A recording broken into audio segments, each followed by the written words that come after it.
What is up, my Lorcana Goons, and welcome back to the Lorcana Goons channel. You're watching the Friday Weekly Market Watch, where Zach Stone and I join together so we can talk about Lorcana news, meta trends, and card prices. How are we doing, my Lorcana Goons? It's the end of the week, the weekend is starting, and we have some pretty cool news to go over. Zach Stone, we gotta talk about this whole new World Infinity weekend that they're gonna be hosting in December. This is the way we're gonna get our whole new world promo cards that the world competitors are gonna be acquiring as they compete in Worlds next month. A lot of people feeling a little bit disappointed because of this news. Me also included in those people, just because I feel like we're gonna have to wait till December to get this promo. Zach, how are we feeling? Overall about the news for this whole new world promo, I genuinely feel like it's okay. I like that they're supporting Infinity format with this. It is an incentive to keep those old cards that will be rotating out like a whole new world, because we got a confirmation from Rochelle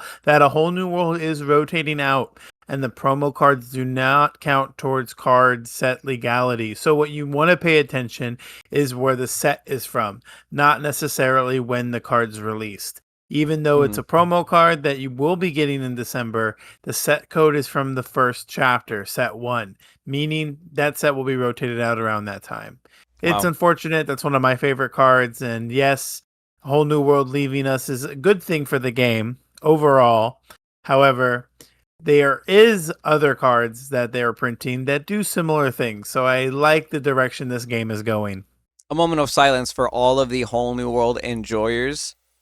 But a moment of applause for people like me who despise that card. I absolutely am so excited that Whole New World is going to be rotated out. I mean, we kind of assumed which cards were going to be gone because they can't reprint the whole first chapter, right? But man, I think Whole New World was just one of the only cards that I can remember in all of Lorcana so far that when it would be used on me back to back to back, I would feel like this game is not fun. It'd be between that, Bucky, and Prince John. Those are the cards where I feel like, wow, I am not having fun right now. And I feel like Whole New World definitely contributed to that type of gameplay. So very nice to hear. I'm sorry for any Whole New World enjoyers who were hoping for a reprint there, but we're not entirely sure what else is going to be reprinted or not reprinted in set 9, because we are still in set 8 format. We are still in the Reign of Jafar format. We're actually in the first official week of the big box retail release. So I think starting today, we're going to start seeing the actual prices of singles and the booster boxes overall, because the last week has been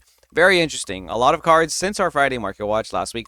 A lot of cards just going up and down in price. One in particular, Into the Unknown. Zach, when we talked about this last Friday, both of us kind of had different opinions on where this card was going to end up. And throughout the week, this card sold for as high as around, what was it, $500 is what we saw last week on eBay. And on TCG Player, we were seeing lows as low as $199, $198, and so, prices and sales high as $260 in our recent sale as of yesterday, a sale for $260 for a near mint Into the Unknown. So I know when we left off on Friday, you said this was going to be $200 less. I was kind of aiming for 300, a little bit more because of that Elsa tax, as I said.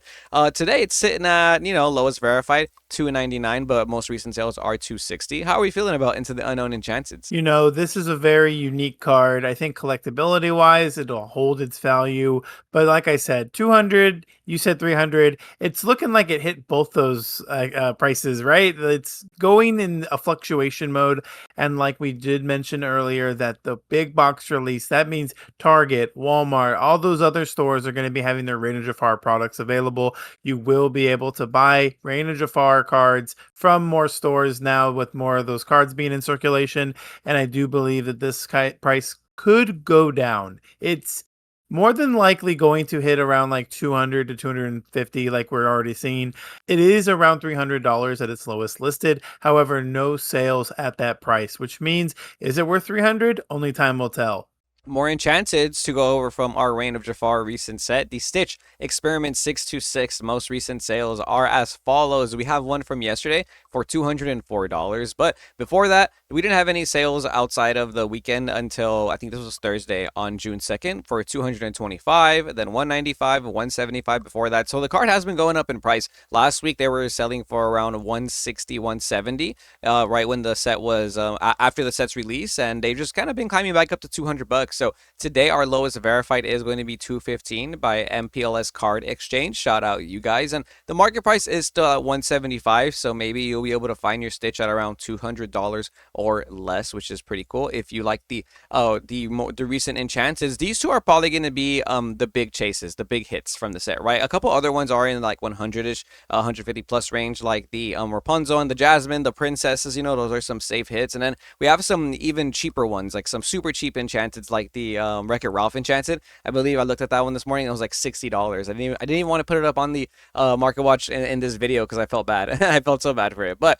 Some enchanteds going up in price a little bit, like the Return of Hercules. The Return of Hercules, I think, is seeing a little bit of play this format. People are kind of trying to do some cheesy plays with that giant Mickey Mouse ability.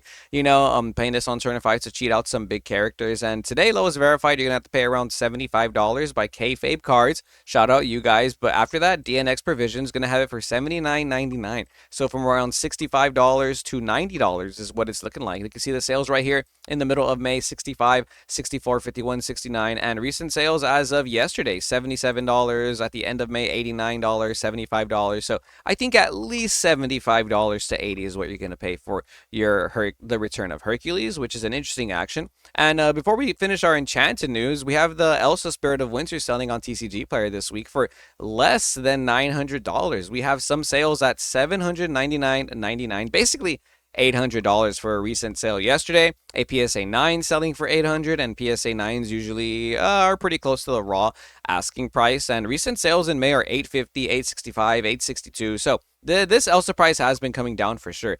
Very interesting, especially now that we're headed towards rotation. These cards are going to be rotated out. Not that anybody was really playing with the Elsa Spirit of Winter Enchanted, but for the most part, this could also impact the value. But it's interesting to me because I'm going to assume that when they rotate first chapter or sets 1 through 4, like when they rotate them out, I would like to assume they also stop getting printed. What do you think? Overall, I think that's the point. I think the enchanted market is supposed to be the collectible commodity that does retain its value.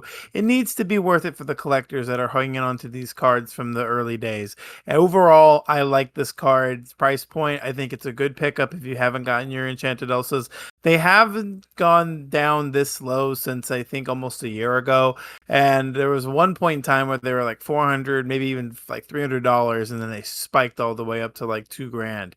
So will we see that happen again? I'm not too sure until the first chapter gets out of print, and they haven't announced anything yet. Some legendaries from Reign of Jafar that we need to update you guys on. Namari, Single-Minded Rival, seems to be the most expensive legendary in the set. It's probably one of the most playable legendaries from all the ones that they gave us in Reign of Jafar, and the price point is pretty cheap in my opinion, but a lot more expensive than I thought it was going to be. $21.69 is our lowest verified for a Namari today, so more than $20 if you'd like to purchase this card. And throughout the week, it was definitely selling for more. I want to say last Friday on release, we had listings for around $25, close to $30 that were selling around $27.95, $25, $27. Yeah, so very close to 30. And this card now about $10 cheaper today just by waiting a week. You're already saving some money on some of these singles, which is why I like to wait. We like to wait before picking up some of these cards, especially from a vendor perspective. A lot of the card prices tend to come tumbling down post the first week of release. Same thing with the Lilo causing an uproar. This legendary was selling for more than $20 on the opening release weekend, and it goes down about $1 or $2 every day is what it feels like. A lot of sales though for this Lilo card, a lot of sales. But on the second, we were seeing sales for as high as $19.48, even a little bit more on the days before, $22, as high as $22. But today, lowest verified is going to be $15 now by Lorcana Card Shop for your Lilo causing an uproar. Zach, what decks are we playing Lilo in this format? Because I'm thinking like maybe like a Ruby Amethyst action deck or anything with Maui Shark. I think this Lilo could be played in. Yes, red blue, like the DKP list, is going to be a heavy favorite to be playing a card like this. With so many actions and the ability to play this for free after you cast 3 of them means that the Maui Shark can be re-ready to challenge again or sing another Pirate's Life. I do think that this card is a decent card. It's one of the better legendaries we've seen come out in the Ruby class. So overall, I hope that this price goes up over time. Another legendary that's starting to go down too is this goofy Groundbreaking Chef. Shout outs to the Goofy's Kitchen over there. He's cooking up, some nice pancakes, but those pancakes ain't stacking too high when the price is as low as 637. Our lowest verified seller has you at 669 with 99 cents shipping. Shout outs to the Piggy Penguin over there. This is a The Piggy yes, Penguin the is Piggy crazy. Penguin. I do like that. So the card itself is again a decent card. You can get this in the Palace Heist. It does have its alternative. I would say not a glimmer foil, but what would you call that? It has like this like smoke esque to it. Have you seen them, Kevin? I have actually, yes. I can actually bring up the picture. Now, I haven't seen them in person, so I'm not entirely sure how it looks, but yeah, we have like the sand kind of coming off of the cost of the card here, that's willpower and some of the edges, almost like Jafar is like, like blowing the card away, or like it's it looks like it's getting that Thanos snapped out of existence actually. That's kind of cool. Yeah, but yeah, there's a cheaper version, or sorry, a more expensive version of this card for $15, and you get this one in the Palace Heist. This card, all, and I believe the Pinocchio are also part of the Palace Heist. So those two legendaries, I don't think are ever gonna be expensive. Like I don't think they'll ever be more than like $10, just because you can acquire them, as a part of the Palace Heist, and the MSRP for the Palace Heist is like what, $40. So it comes with two legendaries, and if you pull those legendaries from the packs, it's not going to be fun when you could just buy them from the Palace Heist. Another legendary you might not be too happy to pull is the Ratigan Greedy Genius today, selling for around $6. Lowest verified 663, which is a little bit more expensive than what we saw last Friday. But I do got to point out, Zach, that last Friday when we did the market watch, we were seeing these for less than $5, and then out of nowhere, that same Friday night, sales were happening for this Ratigan for around $15 is what it was looking like. It was kind of interesting to see that after that one day they kind of just shot up, and now they're back down. And now they're all the way back down to its original like $5-ish price. I do think the card is still pretty good, still playable. As you can see, there were some sales here for $9, $8, very close to $10. Cold foils were selling for around $17 today. Recent sales though are $665, $535, $650. So anywhere from $6 to $7 for your Ratigan non-foils, and cold foils are selling for around $15, which is pretty cool. I do think the card has some playability in it. I just get the feeling that a lot of these legendaries are going to be way better post rotation. So right now some of them might not have the best strategies behind them, but I do think that some of these are sleeper cards. The Ratigan potentially included. It just feels like a really good lucky dime target, right? But for the time being, while we have lucky dime, I feel like you just don't play that strategy. Like you don't really play an item strategy. So post rotation, where does this Ratigan leave you? Or maybe they'll give us another card, kind of like Lucky Dime, a card that lets you generate the lore from a character without actually having to quest it. You know what I mean? That'd be really cool. That would be really cool. Some other cards to go over: Into the Unknown, also falling down in price. The non-foils were definitely selling for more than $5 last week, which was kind of crazy because these are just super rares. A lot of the cards in Lorcana aren't super expensive, especially super rares and rares. They don't tend to be that pricey. And yeah, last week a lot of them were selling for around $5+, and today they're a little bit cheaper. Lowest verified high Q for $4 and $1.31 shipping. After that, Mana Rock LLC $5 with shipping included for your Into the Unknowns. And if you want a cold foil for this card, they're not too much more expensive, $7.24, so only about $2 to $3 more for a shiny version of this card. And this has come down in price too. I feel like the cold foils for these were selling for around $10 last week, and today you can find them for a little bit cheaper. There is an enchanted version of this card, so the cold foil is not going to be that expensive, especially compared to the enchanted rare, right? Like we were looking at the beginning. Rhino is the talk of the town. Rhino Power Hamster. Now, if you saw our Meta Mondays video, our Meta Watch Monday video, where we go over deck lists and mulligan strategies from weekend tournaments, you'll know that a lot of Amber Steel decks won tournaments this weekend, and a lot of them were playing Rhino, the Rhino Shift package. And today, this Rhino is selling for around $3.23 for a non-foil, so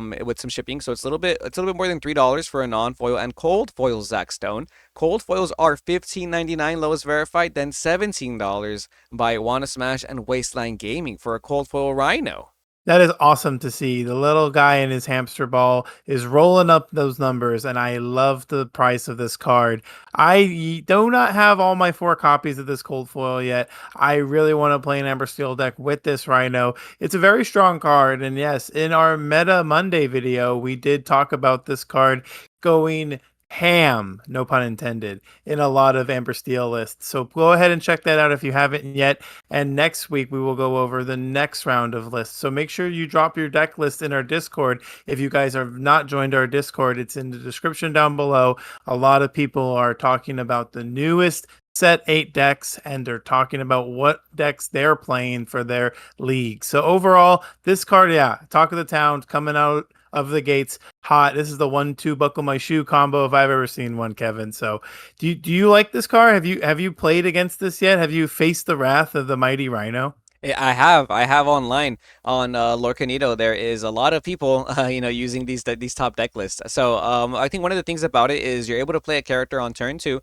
that basically needs 5 damage to be banished, and you can't really do that in most decks. So what I've been doing to counter it is trying to play. For sure, we're playing Chernobog's followers plus 4 crabs because Chernobog's followers plus a crab will give that Chernobog followers that 5 strength you need to banish this Rhino in a challenge, but most decks you just can't do that, man. So this Rhino just gets so much value. It can sing Zeus, it can sing Storm Rage on strength, but most importantly, it's a character that can keep questing for 2 over and over again from turn 2 and on. So it's a pretty impactful character. There's been some lines where I've seen my opponent go like turn 1 Daisy, turn 2 another 1-drop with another with the Rhino, with the 1-drop Rhino, and then turn 3 they're shifting, and just getting a bunch of value off of it. It's with like a Cindy or something. So another super rare for Main Jafar is seeing some sales this weekend. Tramp the Dapper Rascal selling for around $4 today.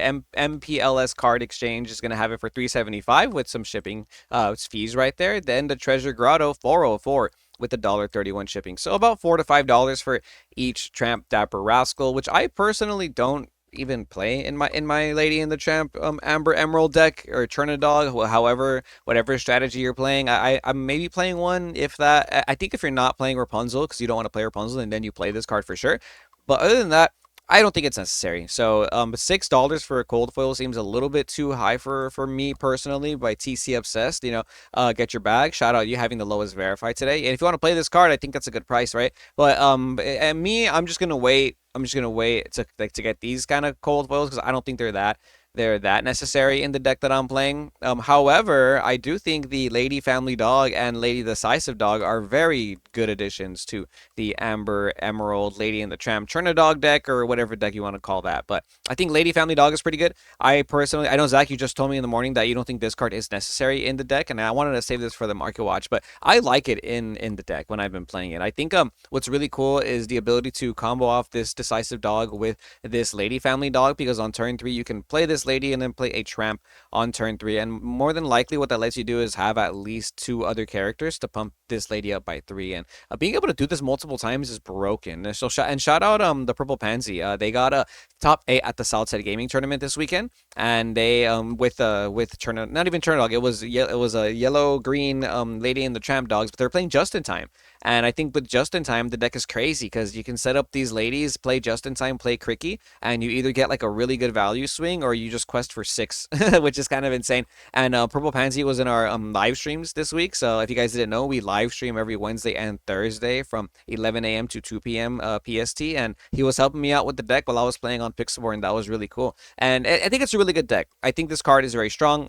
It's kind of surprising that it's selling for more than $10 today. Ice Cream Soldiers, lowest verified for your Lady Family Dog, $10.69 is the asking price today. So it's a $10 rare at least. Kind of reminds me of Genie, a little bit. And cold foils. Cold foils for this card getting very close to $20 today. $18.98, $19. Ice Cream Soldiers has you again. And then $19.25 Uncle Sam singles for a cold foil Lady Family Dog. Now, Zach, I know you said you really wanted to try this out in like an Amber Steel deck or something like that, but you refused to play Lorcana tournaments without having a completely foil deck. Now, I think that is outrageous. I personally am like a budget enjoyer. I'll play with a non-foil deck all day. Give me some foils, give me some non-foils, give me some proxies, bro. But if you ever need your cards, the reason why Zach does that is because he has a gang of inventory at Frankenson's Card Show. You can find him there every Wednesday, Saturday, and Sunday. That's where he's a full-time card vendor, and him and his crew have a bunch of different card games. And if you want to buy some cards from me, I'm down there in San Diego County, in North San Diego County, actually, Carlsbad at Ninja Exchange. So we have a booth there too. So you can pick up some of these cards. Whenever I get cold foils, I give them out to the people. Whenever Zach gets inventory, he gives it out. He has to sell it to the people, obviously, too. So he hasn't had an extra foil lady family dog to put in his deck, unfortunately. He needs a playset. So, if anybody has one out there for Zach Stone to trade for him, he's down there at Frankincense, right, Zach? Yes, I'll be there this weekend. Again, I'm at booth M4 in the card dungeon. Go ahead and inquire with the information booth to find out where you can get your cards. But yes, this is a very good card. I do like it in Amber Steel strategies. Being able to combo it off with the dock and just draw two cards, playing the dock for free is so strong. The reason why I'm not the biggest fan in the Dog deck is because I don't necessarily need to be playing like two cost characters for free. I need to be playing like 3/1 drops because that's enough strength to give that lady decisive dog the 3 lore she needs.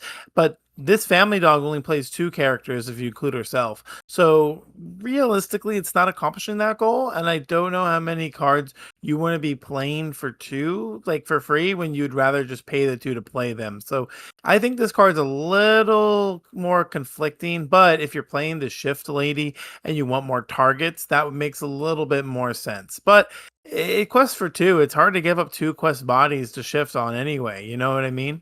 Yeah, it's hard to like say you want to shift on this card. This card is a good shift target, the Lady Decisive Dog, and I think what is really cool about the Family Dog too is that when you go wide like that in let's just call it Cherno Dog, that Lady in the Tramp strategy. When you go wide, it means that your big tramp, your 7 cost tramp, it has a way easier time being played on the board and even for less ink. So that's why I like it in particular because oftentimes it did feel like okay, I have 3 characters on the board going into 4 ink. If my opponent removes any character here, I cannot play this tramp. But when you play the family dog lady, it minimizes that possibility, right? Because you're playing an extra character. So more than likely, you're going to have at least 3 characters by 4 ink. So you can play that tramp, which I think is really important. But I do play the shift lady, just like you said, because we do have this as a decent shift target. If not the family dog, you can shift it on this lady decisive dog and grab back 2 characters from the discard pile. The other lady, the 1 cost and inkable lady from the last set, that card was so mid. Like it was a good card, but it just felt very forced. Like, oh, we're forcing this lady into the deck because it has synergy, you know what I mean? But these two, oh yeah, these just replace it. These two are so good.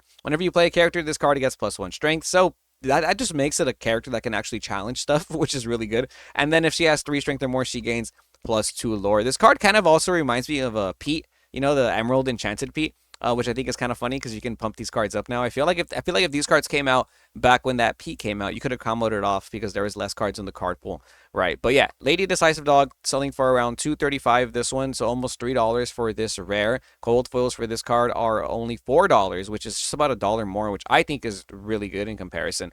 Yeah, and I do think the Lady in the Tramp deck is going to be here to stay this format. A lot of people seem to think so as well. Tramp Enterprising Dog is now about a $4 card this format, almost $5 actually. Astro Gaming LLC 369 with $1.31 shipping. After you're paying shipping, you're paying basically $5. Top Deck Keep 387. Blue Eyes Gaming 395 for your Tramp. The Enterprising Dog, and this card comes out in Enchanted as well. So cold foils are not going to be that much more expensive. They're around $7, $8 actually by Fettuccine right here. If you want to pick up a Tramp Enterprising Dog for your Lady in the Tramp, Churn Dog, whatever deck you want to call that, right?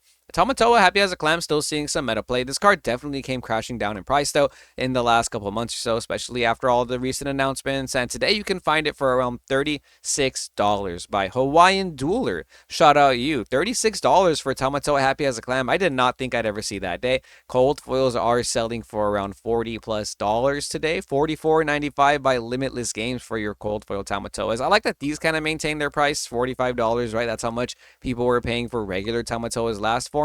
And now that's foil price. Very interesting. Very interesting. But a lot of different Blurple decks have been splashing this around. So I'd like to see this card get some more love. Maybe post rotation we'll see some of these items come back and this card will be one of the stronger contenders. So who knows? Strength of a Raging Fire, again, another card to talk about because this is in the looming rotation era and it's still around $8. It's looking like a staple in a lot of steel decks so far. And I mean, if this card gets reprinted, no matter what, this card will come back with a vengeance. But This is still a very nice card to have. Overall, the Infinity format will be having some support, and you will be playing this in other Steel decks. Amber Steel Song will probably be one of the better decks in Infinity format with a lot of removal tools, the whole new world, and incredible singers. But Kevin, do you want this card to come back? Do you like Strength of a Raging Fire? I do. I do. I think it's a really good card. I think it's a very balanced card. I like the design for this card. It's always felt very fair. And it always felt like it kind of sucks, but then sometimes it's just like the best card in your deck. You know what I mean? Oh yeah. So I like the card design a lot for Strength of Raging Fire. I would be excited if it got reprinted. I'm even though post rotation news made the card prices fall down so much because this card was like 15, almost $20 for a rare. Even though all that happened, like I'm still surprised the card is this cheap because of how like irrelevant it is in deck building right now, and it only being $7. I believe it was cheaper than this too. I want to say that a couple weeks ago they were selling for around $5-ish, $6. But yeah, you could have gotten them last week, like 2 weeks ago, for around $5-6. So they are going up a little bit in price, and that doesn't surprise me. I do want to see what cold foils are looking like today. Cold foils are still very close to $20, 17.20 by 4 horsemen. So yeah, I wouldn't mind at all if this card got reprinted. I think it's perfectly like healthy for the game. And if they rotate out certain cards like Cinderella Ballroom Sensation or Diablo Devoted Herald, it's less likely that you're gonna have like toxic plays where you go turn one 3 cost character, turn two you sink strength, right? Like you can currently do that with Belle Apprentice Inventor, but it's such a cheesy play. It doesn't really synergize very well with like any other strategy of like of Sapphire, where I feel like it's okay. But one of the things that people I know do dislike about this is the ability to go Cinderella Ballroom Sensation turn one, and turn two you play 2 characters, you're seeing it, right? So if they rotate those cards out and keep Strength of Raging Fire, I think that would make for some interesting meta gameplay, right? Beyond the Horizon, speaking of meta gameplay, Beyond the Horizon, again, best card in the set. It's only an uncommon. Today you can find it for less than $1. Hometown Gaming, 62 cents. Dark Vessel Gaming, 70 cents. Tradesman, TCG, 67 cents. A little bit shipping after that, so you're paying around $2, $1 each for each one. But look at these gold foil prices today, Zach. $15 is what it's looking like to pick up some Beyond the Horizons for your decks if you want to play cold foil versions of this. Haven tabletop, 13.99, $1.25 shipping, so around $15. They have 3 of them for you. Then Razorfield Collection, 14.24, and after that they start jumping up to around $17 for verified sellers by the Archive CNG. So I would say it's a safe $15 cold foil. And by the way, the new Lilo and Stitch movie is actually pretty good. So I will not tolerate any Lilo and Stitch live action slander. It's definitely worth watching, and it's just a good time. I feel like, and I'm gonna go on this little tangent, even though this is the Lorcana Market Watch. Why is there so much disrespect on this live action Disney movie? I mean, it's a kid friendly movie, and I think it got the job done. So really awesome to see Beyond the Horizon doing well in the market this format, especially with the movie coming out. Zach, you got to go see it, man. I mean, maybe not in theaters, but I recommend you go see it. I'm going to wait till it comes out like on a streaming platform. I did mention that, but it's not necessarily, a bad thing that people share their opinions. I would just wish more people were more constructive on how they like to have, conversations about it. Because overall, you're allowed to not like certain movies if it didn't meet, your expectations. You are spending money to go watch this. So it's okay to have an opinion or two about something like that. But this is a very, very, very expensive cold foil for an uncommon, actually. One of the best cards in this set. You got to see yesterday on our live stream, Kevin and I play a couple games, and I did some pretty awesome combos with green steel with this card. So it's a very, very dirty card if you know how to manipulate the bag and trigger everything correctly. And it does get a lot of value with Prince John, but this is the whole new world replacement. I don't see a lot of strategies getting to be the same anymore. I think this is more one of those like punishing cards, because if your opponent plays too much into it, they can lose their hand and get 3 cards instead. This card, however, Monstro Infamous Whale, I know cold foils are looking very expensive, but even the non-foils are on like $4. So this is just a very strong card. We saw green purple control deck get talked about in a lot of meta. We saw the green purple control deck get a lot of talk about in some recent videos, and a lot of other people are starting to brew up different strategies with this card in Blurple and Rubiam. But yeah, this is a very broken card. Being able to re-ready it by discarding a card. I know there's that Amethyst Amber OTK deck with the Piggy Bank Donald, and that's a very nice strategy if you get to pull it off. I think it's going to do a lot of wonders. But I I want to try a purple deck now because of this. Honestly, I can't lie. No, I really like this card a lot. Like I've been practicing random decks with it, and although it can feel kind of hard to get to that 8 ink level, the moment you drop this character on the board, it just feels like, well, you better be playing Be Prepared. Or you better be playing Ruby. You know what I mean? Like Dragonfire type cards. Because this body's so huge. And Steel is really popular right now in the meta. I think a lot of people are kind of gravitating towards playing Amber Steel, Emerald Steel, Amethyst Steel. And this 6/8 body is so insane. Sometimes I want to play Blurple actually with this. Just because I want to ramp into this monster, right?